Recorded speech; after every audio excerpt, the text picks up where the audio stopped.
దేశ్ ఆగే తబ్ బడేగా అతి గణన హోగి తబి దేశ్ ఆగే బడేగా అని చెప్పి మాట్లాడతారు. ఇండియా ఇస్ బ్రోకెన్ అని చెప్పి మాట్లాడతారు. కాకపోతే మీ ఓట్ బ్యాంకులు బ్రేక్ అవుతున్నాయి రాహుల్ గాంధీ. ఇది నువ్వు అర్థం చేసు. మీది జోడో యాత్ర అనాలనా లేకపోతే తోడో యాత్ర అనాలనా? What is the opposite of pro అని అన్నాం అనుకో పిల్లలకు కాన్ అని అంటారు. Then what is the opposite of progress అని అన్నావు అనుకో కాంగ్రెస్ అని అంటారు. ఇప్పటిదాకా నువ్వు ఏదో జోడో యాత్రలు చేసినావు చూడు. నిజంగా చెప్పాలని అంటే డీజిల్ ఖర్చులు దండగా, మంచి బిర్యానీ ఖర్చులు ఎక్కువ.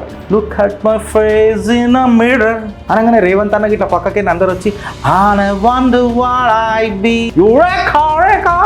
బ్యాక్గ్రౌండ్ మ్యూజిక్ కూడా ఇర్రా నాయన. మళ్ళీ ఎలక్షన్లలో ఏం కట్టలు కట్టిర్రా అంటే బంక చెక్క మాషపత్రి. దీని తర్వాత ఏం రాలే. భారత్ లో ప్రభుత్వాలు దిగుతాయి ఎప్పుడు తెలుసా? భారతీయుల నమ్మకం చెడినప్పుడు దిగుతాయి తప్ప భారతీయులు రాజ్యాలను పడేసే తత్వం కాదు. 2014లో అచ్చే దిన్ కబాయింగే అని అన్నారు. మీ రిజల్టే మీకు అచ్చే దిన్ చూపించింది.